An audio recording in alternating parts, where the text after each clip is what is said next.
people of Kenya for what they have done for their country. This is a great country, and Kenya has no problem. The problem of Kenya is one of leadership. Once you put the right leadership into place, this is a beautiful country with very resourceful and hardworking people. All you need is to create the right environment for the people of Kenya to prevail. And I have no doubt, agreeing with the rest of Kenyans, that the man we have put into office, Dr. William Ruto, is up to the task.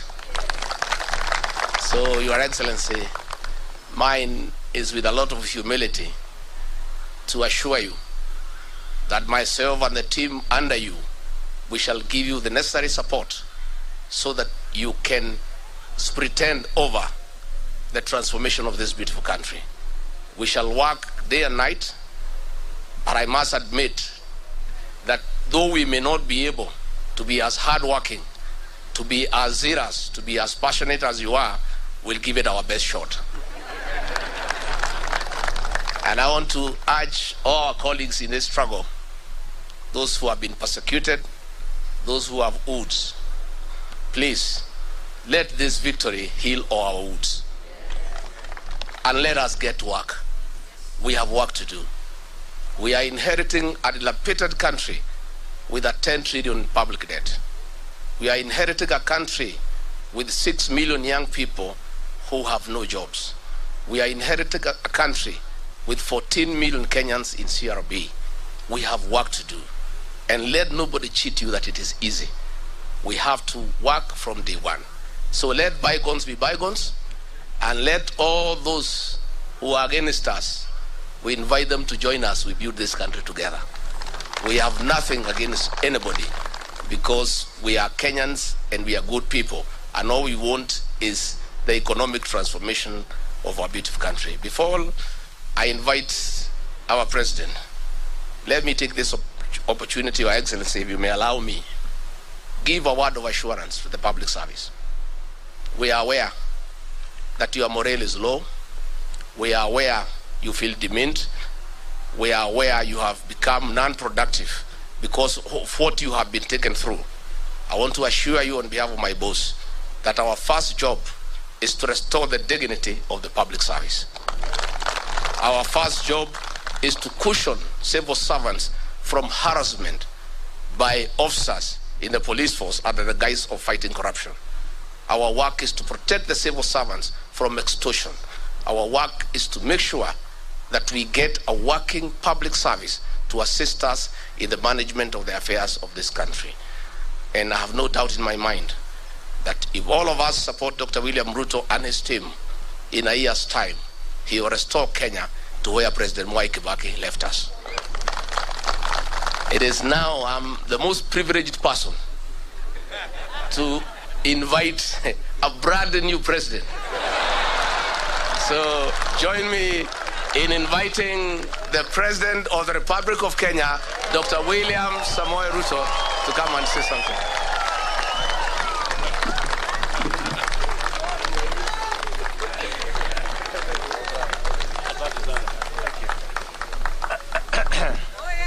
Asanteni sana. Tafadhali tuketi chini.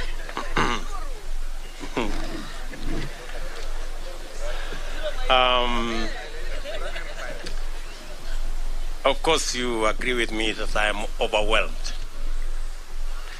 This is a moment like no other. And let me first take this opportunity to thank the Almighty God. Yes, it is God. I say it is God. Without God, we wouldn't be here. I have gone through many difficult situations, but because of God, we are here today to celebrate that today the people of Kenya have made a choice, and that choice has been confirmed by our judiciary. Let me first and foremost say we are truly grateful as a team, as the Kenya Kwanza team. We are grateful to God because we have come a long journey. We have worked hard. But as the Bible teaches us in Proverbs 20 verses 7, that some trust in chariots and others trust in horses, but we trust in God. It's not the waking up early. It is not the working long hours. It is the favor and the grace of God that has gotten us here. And we are acutely aware of that. Let me also, in a very special way, thank many people who have prayed for us from across the religious divide. Many people have prayed for us. In fact, I said on the day I was given the certificate, I said we were prayed into victory.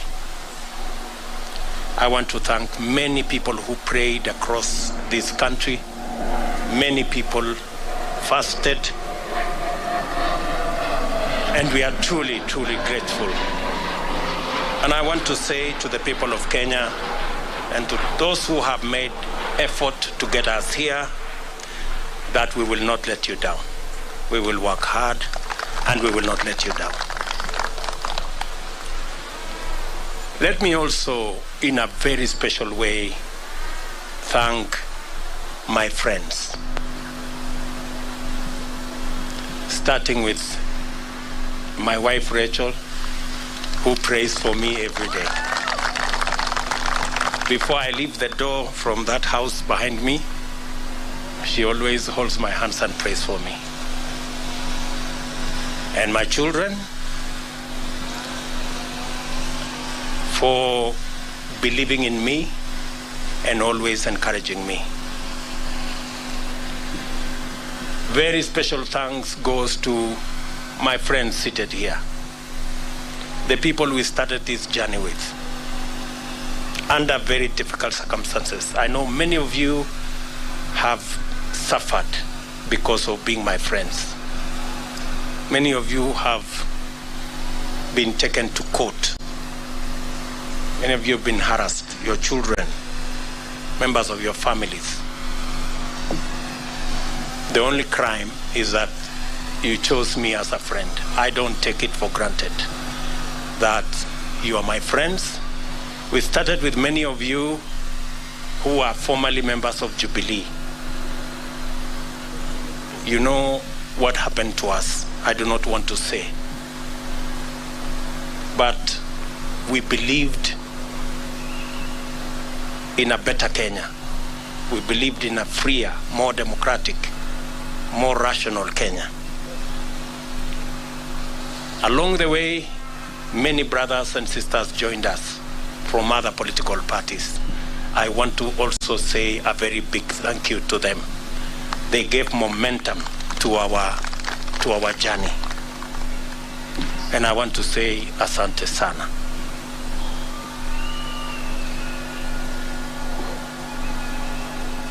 Let me also congratulate and recognize and appreciate the people of Kenya who believed in us. They went out of their way. Under very difficult circumstances, they believed in us. They listened to us.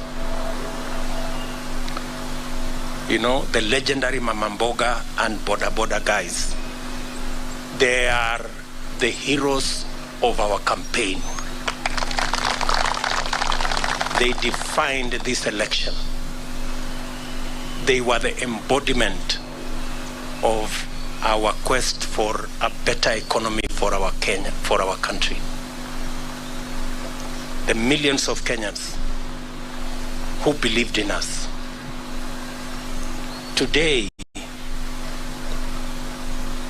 by voting for me, the millions who woke up early to go and vote,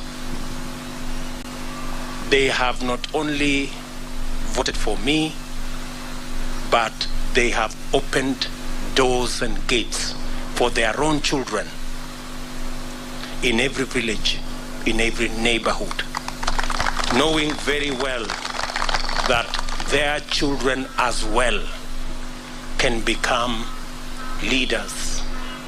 And every child is free to dream, and every child is free to aspire to any office. And working hard, believing in God, they can get wherever they want to go. I think my election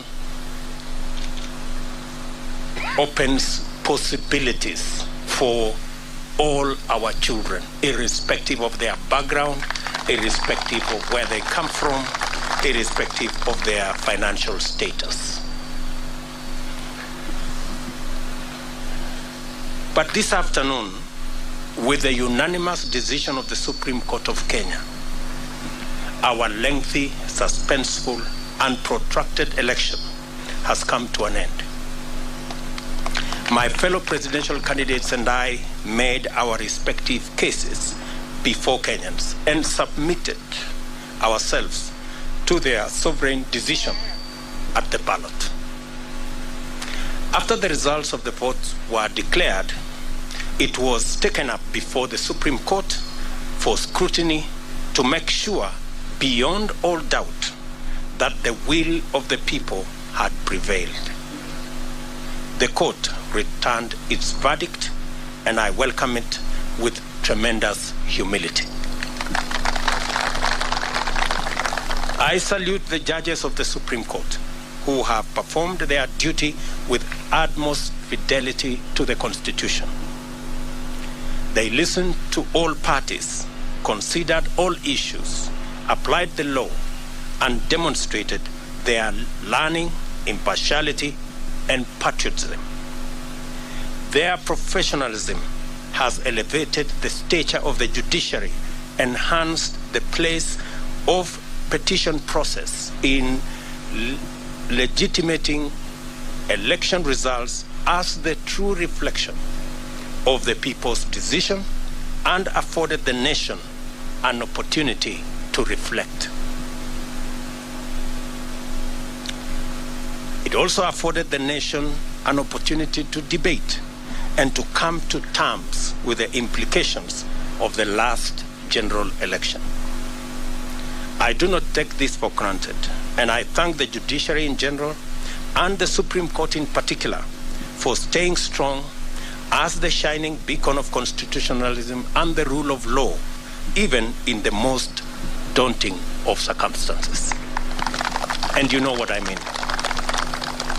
The Supreme Court scrutinized, examined, and dissected and tested the declaration of the Independent Electoral and Boundaries Commission against the high standard established by the Constitution.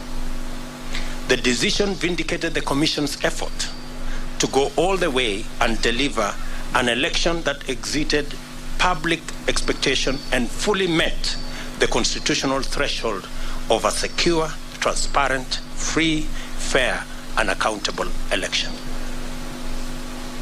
The return of a unanimous decision on all the 9 issues confirms the fidelity of the IEBC to both the law and the Constitution.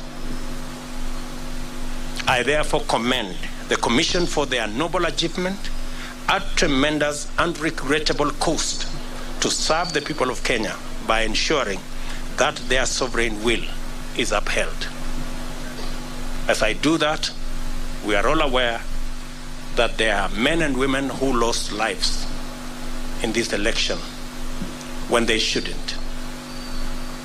There was blackmail, threats, intimidation, and all manner of attempts to subvert the will of the people.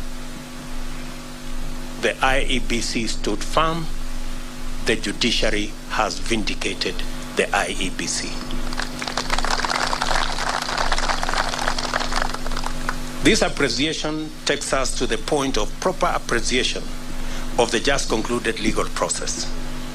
Many of our supporters were a little unhappy about the delay, and some might have been tempted to impute bad faith in the petitioners who they say they saw to be taking advantage of the law to frustrate their wishes as expressed through the ballot. A lot of this anxiety is the result of long-standing suspicion of national institutions, especially when political contestation is involved. The Constitution of Kenya 2010 has done a lot to create comfort in institutions and the rule of law, and we continue to make encouraging progress on the path towards becoming a higher trust society, standing fully on its constitution. It was therefore perfectly legitimate for the petitioners to go before the Supreme Court to have their questions answered, doubts assuaged, and fears allayed. By exercising their constitutional right to take advantage of opportunities to establish the truth, the petitioners tested the result and inscribed upon it the highest stamp of judicial, legal, and constitutional approval. Our electoral and judicial institutions have won, and the Constitution has asserted itself and prevailed. My esteemed competitors now have a credible basis on which to consider the outcome, and we are vindicated by the choice of the people of Kenya. The court's decision completes the loop of institutional stewards of the rule of law, entrench our Constitution, and express the sovereign will of the people who have articulated themselves quite eloquently, directly, and through their constitutional institutions. I congratulate all patriotic Kenyans who presented themselves as presidential candidates. It is not an easy decision, and a national campaign is not a walk in the park at best. I want all of you to know that your effort is acknowledged and deeply appreciated. Wahiga Mwaure and Ruth Musheru, George Wajakoya and Justina Wamai, the Honorable Raila Odinga and the Honorable Martha Karua. May the spirit of love for country and selfless service lie long in your hearts, and may Almighty God always remember you. Competitive electoral politics can make and has made our politics an arena utterly devoid of grace. This fills the life of political candidates with loneliness, worry, and exaggerated sense that the stakes are do or die, and elections therefore matters of life and death.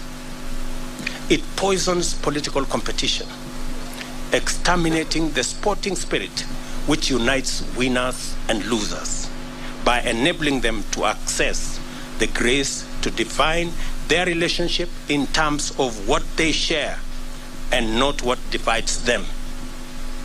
Democracy is expected to unite a people, strengthen their society, and improve their institutions, and must not become an acrimonious, fearful, and desperate enterprise. We offered alternative visions and missions and submitted to the sovereign decision of the citizens of Kenya. We are only competitors, not enemies. We vied to unite and strengthen Kenya, not to divide and weaken it.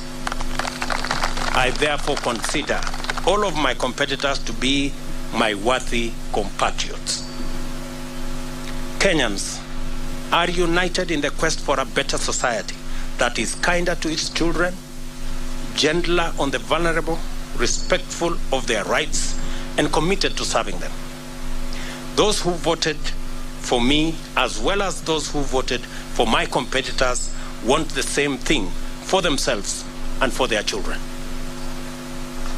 I honor this aspiration, and I am committed to do and to rise up early, work hard all day, every day, so that we can realize it together. My deputy and I and the Kenya Kwanza team pledge to make Kenya a country of everybody and everyone.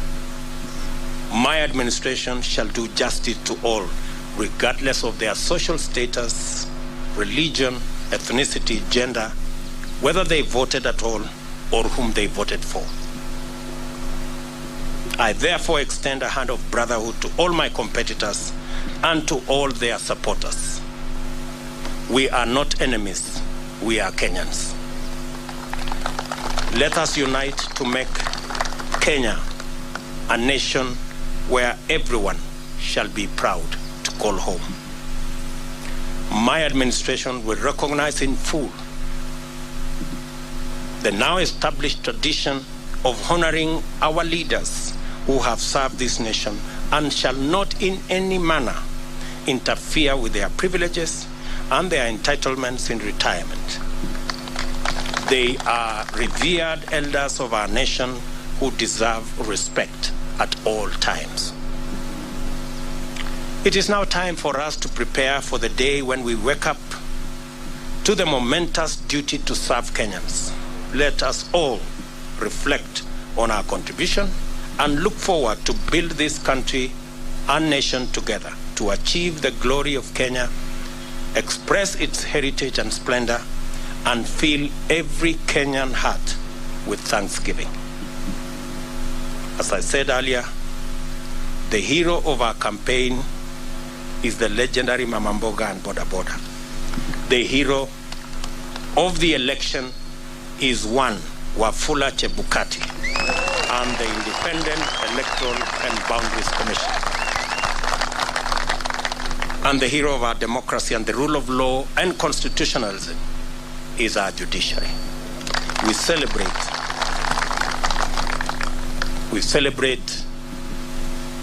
all Kenyans, and I pledge and commit to work as the Kenya Kwanza team in making sure that we take Kenya to the next level. I will be making a much more comprehensive statement further down the road. I thought I should recognize everybody who has made a contribution towards this success today. As I said, it's not about me and my good brother Gachagua and the leaders who are here. It's about all millions of Kenyans who have made a contribution to us getting where we have. I will shortly be putting a call to my good friend, President Uhuru Kenyatta.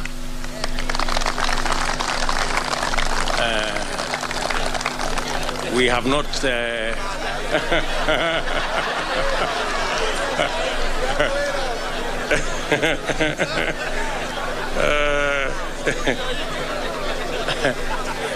we have not I haven't talked to him in months. But shortly I will be putting a call to him so that we can have a conversation on the process of transition.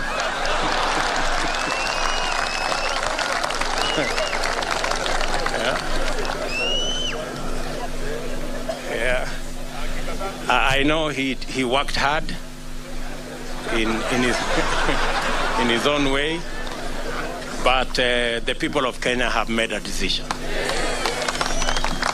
and we have absolutely no issue with the democratic choices of any Kenyan.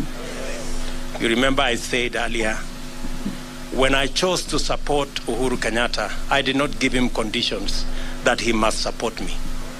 I have made that very clear. So I take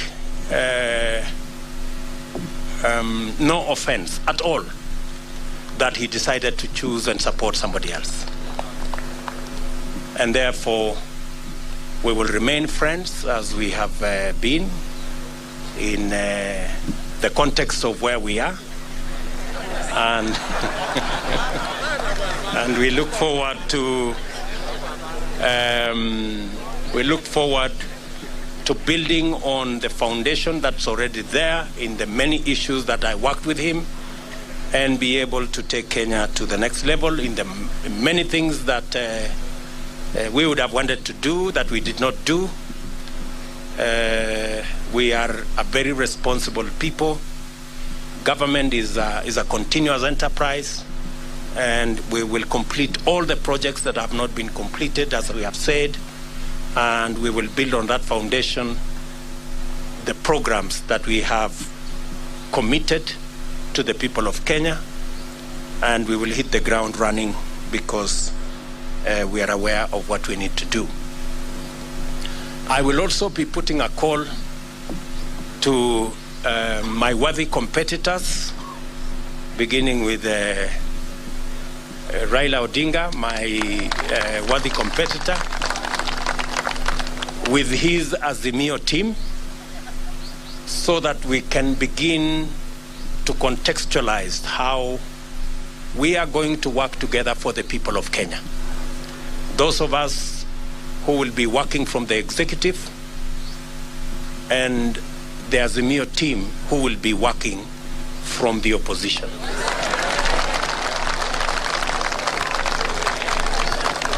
And as I committed to the people of Kenya, I believe in the rule of law. I do not believe in the handshake stories.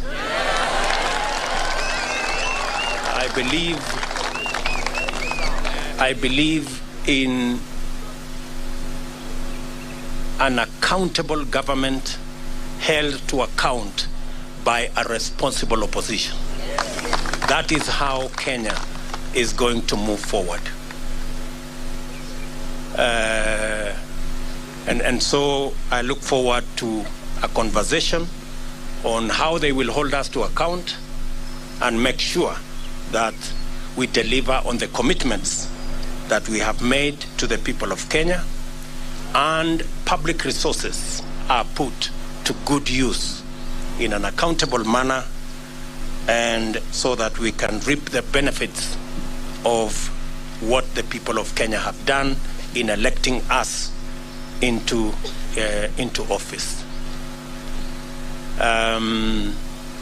We will then be working with all the other people as we get down to doing what we committed to the people of Kenya that we do. I know there is huge expectation. Many people are texting me and asking, when is the Hustler Fund going to be launched? Many people are asking me, many farmers want to know when subsidized fertilizer will be available so that they can get on with the journey or with the business of growing food for us so that we can reduce the cost of living. Many farmers are asking when we are going to begin the journey on agro-processing and value addition. Many people across Kenya want to know when we are going to begin our housing program. I want to commit that as soon as we are sworn into office, in fact, beginning tomorrow, I will be working with the people in government offices so that by the time we get sworn in, we will have work to do and begin the process of implementing our plan. Let me say to all of you, I know many people have come here. I know many members of parliament are here, many governors are here, many senators are here, members of county assemblies. Let me take this opportunity in a very special way to recognize our legal team, led by Senior Counsel Fred Ngatia, and Senior Counsel Kioko Kilukumi, and Senior Counsel Kiragu, and of course, my chief agent and team leader of the legal team, Professor Abraham Kithure Kindiki. And all the senior lawyers here, let me not mention all their names. We had the best legal team anybody could assemble. And we are very proud of you, ladies and gentlemen. Thank you very much for protecting our victory and for doing your bit. I remember when I talked to them, I told them those of us who are politicians have done our bit. We handed over the baton to them, and I told them they should not drop the baton. And they brought it home in one piece, and we want to celebrate them. Tuwapige makofi jameni hawa makofi. Let me also say, for good record, that these great men and women, our legal team, volunteered their services for free.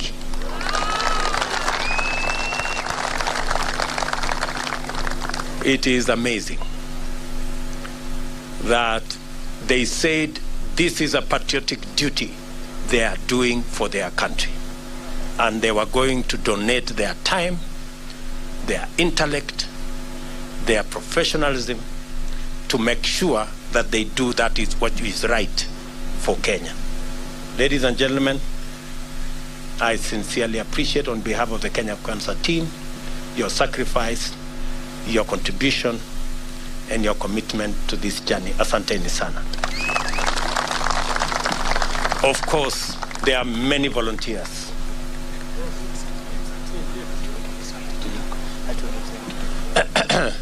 There are many volunteers who came across. There are many people who supported us in many ways. There are many people who contributed merchandise.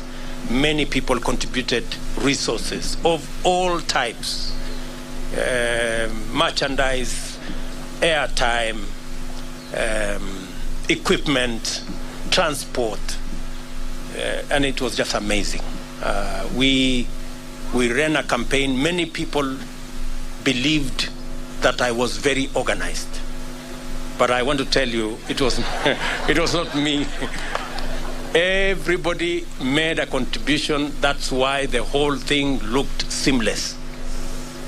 We didn't have to push nobody to do nothing. Everybody did what they were supposed to do without asking. So I want to say thank you very much to our team. I want to announce that this marks the end of the politics of deceit and the politics of betrayal and the politics of conmanship. It is the end. We want the politics of the Kenya of the future. Every leader must be held to account on what they say, and they must match what they say with what they do. I promise you, ladies and gentlemen, that with the opportunity God has given us, we want to have a country based on the rule of law. As my deputy has said, the criminal justice system will be reserved for fighting criminals and criminality and making sure that public resources are protected and criminals are brought to book. The criminal justice system will never be used again for political reasons.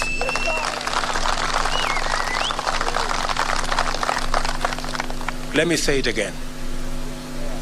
The criminal justice system will never be used again against those who have a contrary view, political view to ours. I want our competitors to rest assured that though the rest of us have been subjected to threats, blackmail, intimidation, and unnecessary fights, I commit that under our administration, nobody will be vilified or victimized or prosecuted for holding a contrary political view from ours. This is a democratic country, and we want to remain so. Our competitors have nothing to fear, like the way many of our supporters have had everything to fear for being our friends or for holding a contrary view from those who wielded power. So, and as I have said, we will respect our President, Uhuru Kenyatta, in his retirement. We will give him the respect and dignity a former head of state deserves. We are honorable people. We are not petty, and we are not jealous. He has done a good job, and he will have his place in the history of Kenya. So nobody should peddle any falsehoods or that we harbor anything against the President of Kenya. When our good friend Raila Odinga retires also, we will give him the respect he deserves as a Kenyan leader who has made a huge contribution to the democracy of our nation, and every other leader that deserves respect. So to all our friends out there, we want to grow a nation. We want to build a society that is based on the rule of law and respect for our elders. So let me leave it there for now. The rest of the things we are going to say, I will take maybe one or two questions so that we can conclude this press conference. Na nitasema kwa Kiswahili, nitajibu maswali kwa Kiswahili. Sisi tumekubaliana? Kama mnataka niseme Kiswahili kidogo, nimesema ya kwamba kwa niaba ya team ya Kenya Kwanza tunamshukuru Mungu kwa sababu ya kutupatia ushindi. Hii ushindi si ya William Ruto na Gachagua, ni ushindi wa mamilioni ya Wakenya walioamka asubuhi na mapema kupiga kura ili hata na watoto wao waweze kupata nafasi ya kuwa na ndoto ya kuwa viongozi katika taifa letu la Kenya. Nimesema vile vile ya kwamba tunawashukuru wale wote, hasa IEBC ambayo ilisimamia uchaguzi katika taifa letu la Kenya. Mbali na changamoto za makomishona ambao waligawanyika pale mwisho, IEBC ilifanya uchaguzi ambao ulikuwa wa huru na haki, na kila Mkenya ametosheka. Ma-MCA wamechaguliwa, wabunge wamechaguliwa, maseneta wamechaguliwa, magavana wamechaguliwa, na leo mahakama ya upeo imeidhinisha uchaguzi wa rais pamoja na naibu wa rais, kumaanisha kwamba IEBC ilifanya kazi ya muhimu. Na nimesema shujaa wa uchaguzi huu ni Wafula Chebukati na makamishna waliohakikisha ya kwamba uchaguzi huu haujapatilishwa na watu ambao walikuwa na njama ya kuharibu uchaguzi wetu. Nimesema vile vile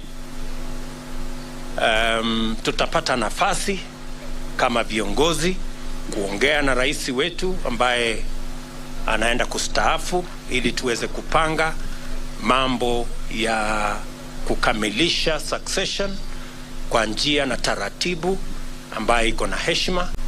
Na nimesema vile vile kama vile tuko na desturi kama taifa, viongozi wetu wote, wale ambao ni elders wa taifa letu, viongozi wanaostaafu kama rais, watapata heshima na watapata haki yao katika mahali pa heshima katika taifa letu la Kenya, na hakuna wasiwasi yeyote kwa mtu yeyote kwamba kutatokea na jambo lolote. Yale ambayo yamefanyika, Waswahili wanasema yaliyopita si ndwele, tugange yaliyomo na yajayo, na hivyo ndivyo tutakavyofanya.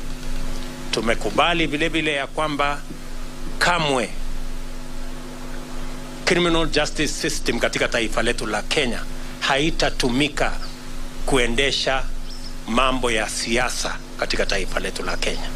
Wanasiasa wote wako na huru wakuwa na msimamo tofauti ya kisiasa bila ya kujali ya kwamba watashurutishwa, watalazimishwa, watafunguliwa mashtaka yasiyo na maana.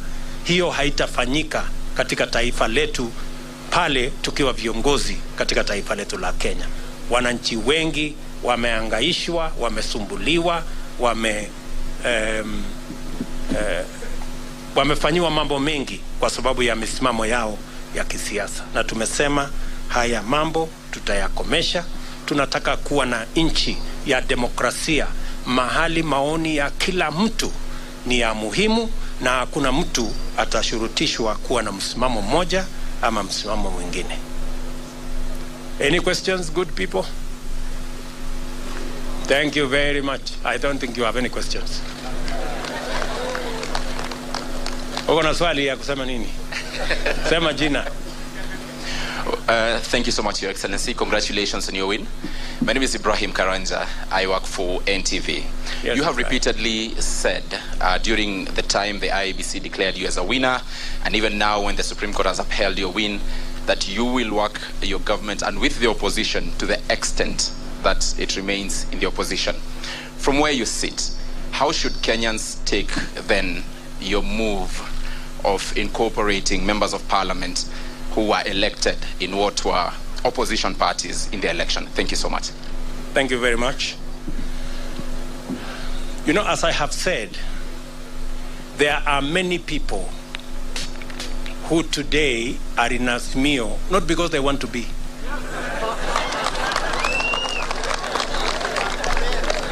We have many people who are forced, blackmailed, threatened into belonging to Azimio. There are many leaders. If many of these leaders, if they tell you their stories, they are horror stories. Many of them were told, if you don't join Azimio, this court case, KRA, will be brought on you, and many other threats. And that's why I said the other day, our good brothers, competitors on the other side, they have to really think of how to take their coalition into the future now that they don't have the instruments of blackmail, threats, and intimidation. Because they have built their coalition using force and blackmail. And you know, this is a country, a democratic country, and you cannot force anybody to make political choices they don't want. Imagine even a law was passed that makes people prisoners of a certain coalition. That once you sign a piece of paper here, and they make sure you sign that piece of paper at night when the lights are switched off. And then you are told, once you sign, you cannot leave. You know, that is not a country that we all wanted to belong to. So there will be people who will want to join Kenya Kwanza, and you know, a majority of the people who have decided to come and join Kenya Kwanza actually were people who we were together before. They were just boxed into a corner, threatened, blackmailed, and told they must belong to a different formation. So, because we are a country of free choices, I want to I want you to know that we will have an opposition in Kenya. There will be no handshake like the one we witnessed before that creates a mongrel of a government where nobody knows where the line is. That one will not happen.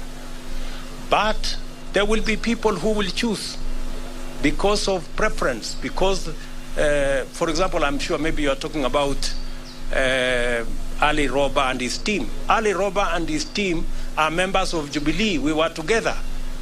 Or Kiraitu Murungi for that matter. These are people we were together. They were just told, you must be here, otherwise X, Y, and Z will happen. Now that we are breathing fresh air and freedom has arrived, they are now, they can now make the choices. Thank you very much. Any other question? Yes, my good friend. Mpatie ule microphone.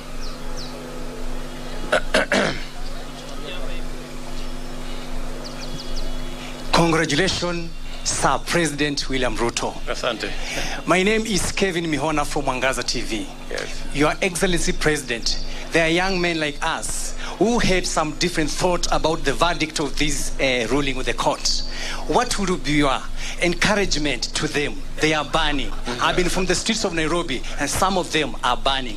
Kindly tell them a word of hope. Thank you. As I have said, two things. We are a democracy. And in a democracy, the majority have their way, the minority have their say. Number two, I have said here, the administration we are going to run is the administration that is going to serve all Kenyans, irrespective of whether they voted at all or whoever they voted for. We are going to serve the people who voted for us and those who did not vote for us, because we are going to run the government of Kenya. And the government of Kenya is going to be the government of Kenya for all Kenyans. So they have absolutely nothing to worry. Nothing to worry. We are going to serve all Kenyans equally. Yes?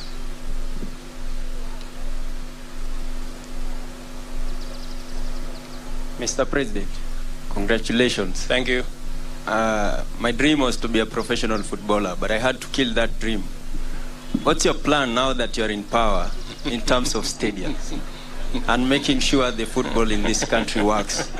Because there are so many dreams out there have been killed because of individual selfish reasons. What's your plan on that one? The same way the people of Kenya have made my dream a citizen from nowhere come true. As I have told you, I will work hard. You have read our manifesto on matters to do with sports, and we will work hard to deliver on our commitment so that people like yourself and many more who have dreams and their dreams stagnated or died because there was no opportunity, that we create that opportunity so that people like yourself or even other people who have aspirations like yours can also attain or make their dreams come true. That's how. That's how. Yes, one last question. Yes, give Yeah, my name is Ken Jenga Wambui from Minoro TV. Yes. We understand that from the Constitution, Chapter 9, Article 141, the President shall be sworn in the first Tuesday after 7 days. What is this one thing that you will promise Kenyans that you will deliver within the first 100 days once you assume office? There are many things, Njenga Wambui. And how is Inoro, by the way?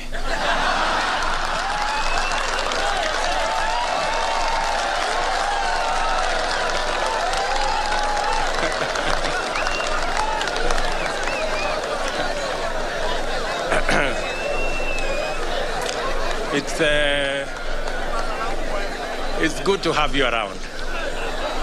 And I want to promise you that you will be treated equally like all other Kenyans. I know sometimes people think the people who really fought hard against us that we have grudges. We don't. We are Democrats, and we will work together. However, your question on the first 100 days, let me not say it today.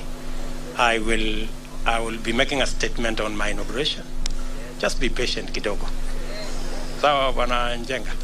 Asante. One last one. Where are my good friends from Citizen?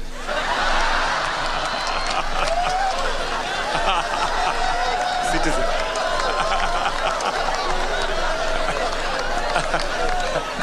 No, it was...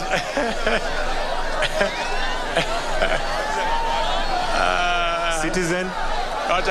Where are they? Awako? No, it's okay.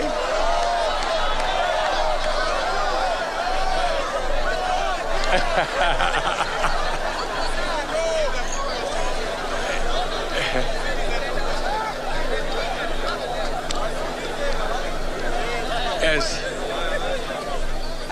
Congratulations on your win, Mr. President. My name is Brenda Wanga from Citizen TV. I know you have said you will give a comprehensive statement a little bit later on what you intend to do in your first 100 days. You've said that in your manifesto before, but I know most of us are quite concerned and would like to know what your plans are in regards to fighting graft. That has been quite a big issue during this campaign. Thank you. Thank you very much. Thank you very much. I think it's a fair question. And how is my good friend Leto, by the way?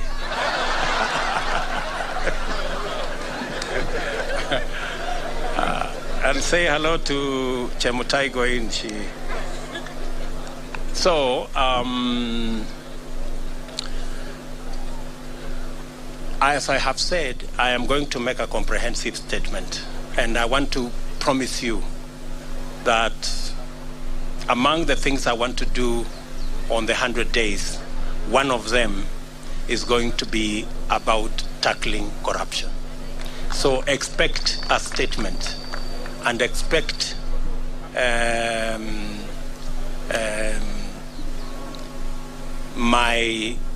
are two things that I said in the manifesto. Number one is the judiciary fund, and number two is to have an accounting officer for the police and the entire criminal justice system, so that they will never depend again on resources from the office of the president. They will have their own independent budget and an accounting officer, so that they can go after anybody that is involved in graft or in wastage or in theft without getting permission from the office of the president. We will treat those institutions as the Constitution expects us, as independent institutions. But I'm going to make a statement about on that, or as among the things that will be in my 100 days to do list. Sawa. Very good. Otherwise, I think we can leave it there for today. Mimi nataka ni waambie asante sana for coming. All the good friends from the media, thank you very much. We're going to be sharing information with you as often as we can. And I am just requesting that let's put the campaign behind us and let us look into the future together. We may all have supported different candidates, but the people of Kenya have made a choice. Sindio? Sasa tujipange tu kwenda mbele pamoja. Bas, asanteni sana na watakia baraka ya Mungu. Thank you. All right, kindly let's remain seated. Kindly let's remain seated for a minute. Would just like to have a few photographs, Your Excellency, with your permission. Live from the DP residence in Karen here in the county of Nairobi, President-elect